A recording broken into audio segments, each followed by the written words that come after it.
Friends, हमारे एक subscriber है जिन्होंने जानना चाहा कि इंडिया का फ्रीक्वेंसी 50 हर्ट्ज ही क्यों होता है। तो आप सबों ने कभी न कभी अपने फ्रिज, बल्ब या मोटर के नेम प्लेट में 50 हर्ट्ज लिखा हुआ जरूर देखा होगा। इवन आप अपने मोबाइल के चार्जर में भी देखे होंगे 50 हर्ट्ज लिखा होता है। तो आखिर 50 हर्ट्ज क्यों, जबकि अमेरिका का फ्रीक्वेंसी 60 हर्ट्ज होता है।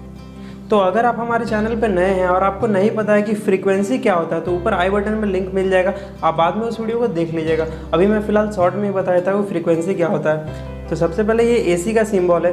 हम जानते हैं कि पॉइंट ए से पॉइंट सी तक जब करंट आता है तो इसे हम 1 साइकिल कहते हैं, और इसी तरह 50 साइकिल बनता है पूरे 1 सेकंड में।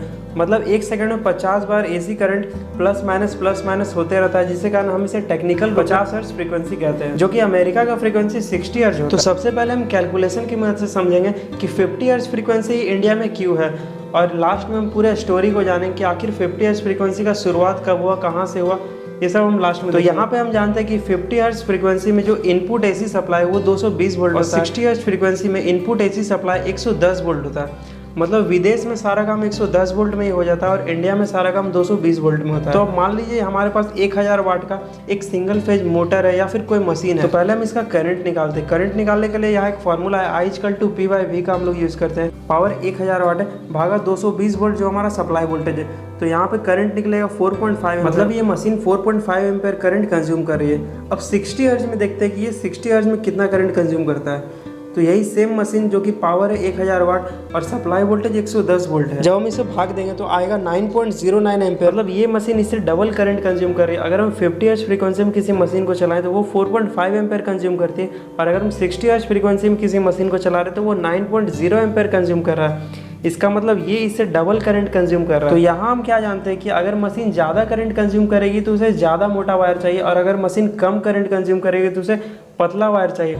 मतलब कि यहाँ पे सीधा वायर का कॉस्ट जो है वो हमारा डबल हो जाएगा, क्योंकि हमें उससे डबल मोटा वायर लगाना होगा।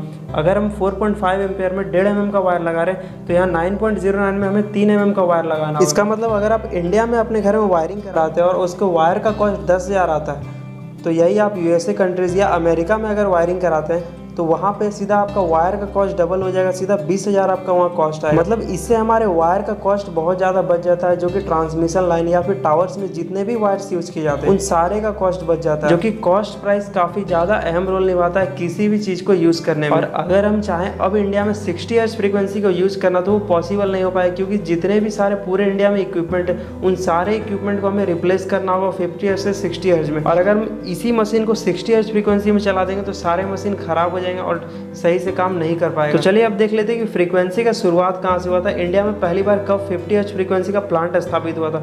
बहुत सारे ऐसे इंपॉर्टेंट क्वेश्चन बनेंगे जो आपके एग्जाम में या टेक्निकली काफी हेल्पफुल होंगे, बस आप वीडियो को पूरा देखिएगा। तो फ्रेंड्स, बात 1879 की है, जब थॉमस एडिसन नामक एक साइंटिस्ट ने USA में DC करंट का आविष्कार किया था।